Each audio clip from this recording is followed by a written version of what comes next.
Bom dia, Zé. Eu sou o Matheus. Bom dia, Zé, eu sou a Maria. Bom dia, Zé. Eu sou o Jean. Eu sou a Rafaela. Bom dia, Zé. Eu sou Cecília. Déficit habitacional é o termo usado para se referir ao número de famílias que vivem em condições precárias em uma determinada região. São aquelas que estão em moradias de risco e algumas vezes lugares improvisados, como carros, barcos, barracas. Ele está relacionado à necessidade física de novas moradias para assim solucionar os problemas sociais e específicos de habitação. Ele é calculado a partir da soma de 4 parâmetros: as habitações precárias, que são as casas feitas de recursos não duráveis, que podem causar proliferação de doenças, e locais improvisados, que não deveriam ser moradias, como embaixo de pontes, dentro de carros e bar. A coabitação familiar, que inclui os cômodos que famílias secundárias compartilham, o ônus excessivo do custo de aluguel urbano, que corresponde às famílias urbanas que ganham como renda familiar até 3 salários mínimos, que vivem em moradias alugadas com valor de 30% da sua renda. E o adensamento excessivo em domicílios alugados, que corresponde aos domicílios alugados que possuem mais de 3 moradores por dormitório. Pode passar. E no gráfico aqui mostra as faixas de renda domiciliar do déficit habitacional. Pode passar, é só isso.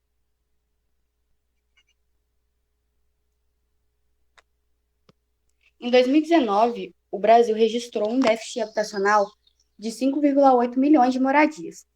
A pesquisa e os dados levantados foram feitos pela Fundação João Pinheiro.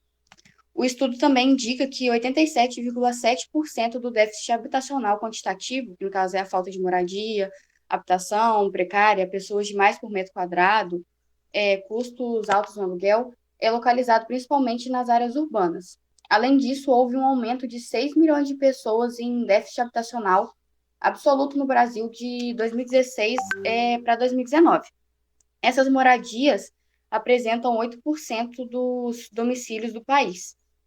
Por conta da pandemia, não há registros do Censo Demográfico de 2020, mas com tudo que vimos de dois anos atrás até hoje com a pandemia, né, é levado a crer que esse número pode ter sim aumentado. Os estados com maior déficit habitacionais, com relação ao número total de domicílios, estão nas regiões norte e nordeste do país. De acordo com a pesquisa da Fundação João Pinheiro, este elevado déficit está relacionado principalmente a moradias precárias. E desde a Constituição de 1988, é assegurado o direito da população de ter uma moradia adequada com saneamento básico, mas como é visto pelos dados dessa pesquisa que eu trouxe, é visível que há um descaso e um não cumprimento desse direito pelos governantes. Agora vamos falar o que causa o déficit habitacional. A gente trouxe três principais causas. A primeira é a ineficácia das políticas públicas. Políticas públicas são programas criados pelo governo a fim de assegurar um determinado direito da Constituição. Então a gente tem o programa Minha Casa Minha Vida, que vai estar relacionado a esse direito de moradia.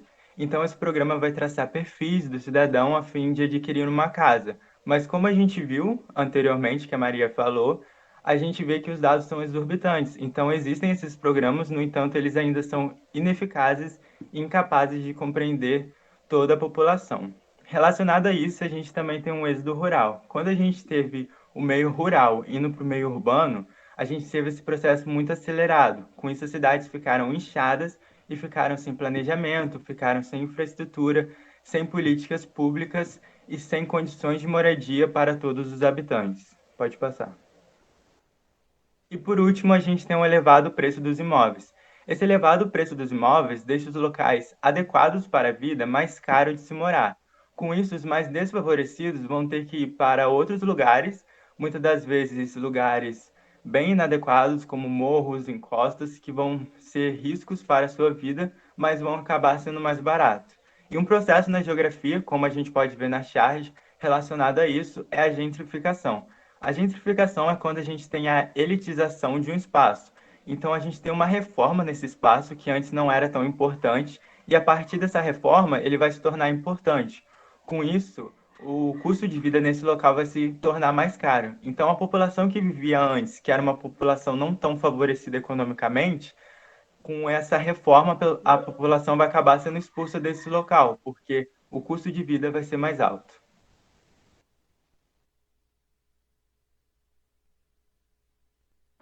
Agora eu vou falar sobre os grupos que o déficit habitacional atinge. Numa sociedade com poder centralizado, um grupo específico, geralmente marginalizado, são aqueles que sofrem com déficit habitacional. 79% do déficit habitacional é atribuído a famílias de baixa renda. 60% dele é composto por mulheres. Geralmente porque as famílias de baixa renda são de caráter monoparental, ou seja, um pai com um filho. A demógrafa e antropóloga Glaucia Marcondes diz que menos da metade da população vive hoje sob uma composição heteronormativa de família, ou seja, formada por mulher, homem e filhos. O que a gente mais tem hoje em dia são mães solos e seus filhos. É importante também fazer uma intersecção entre racialidade e gênero entre esses perfis de famílias monoparentais, porque a maior parte dessas mães solos são negras, e a maior parte dessas mulheres negras que são mães solos vivem abaixo da linha da pobreza. Também é importante falar sobre a questão do salário, visto que muitas das mulheres negras recebem salários muito baixos e as mulheres brancas recebem menos do que homens. A violência doméstica também é um ponto muito importante que atinge o déficit habitacional, visto que muitas dessas mulheres sofrem com isso em casa e são obrigadas a deixar seus lares e viver com terceiros, acaba acarretando coabitação.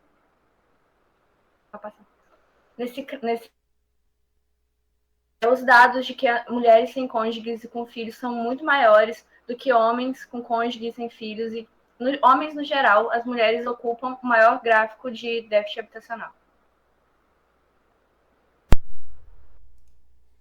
Conclusão. Como foi evidenciado no decorrer do trabalho, o déficit habitacional é um problema que ele permanece até os dias de hoje e vem atingindo um grande número de pessoas. O número de famílias que vivem em condições precárias é maior na renda mínima, o que nos faz perceber que com a inflação, o salário mínimo faz as pessoas escolherem entre comida e moradia. Ou inferior, né, porque são os bicos, principalmente nos monoparentais e a maioria composta por mulheres. Esse número ele vem aumentando aí no decorrer dos anos se compararmos a famílias que vivem com uma renda um pouco maior. Para mudar essa situação, seriam necessárias umas novas políticas públicas, ou, pelo menos, que os programas atuais atinjam um número maior de pessoas e famílias e sejam mais eficazes.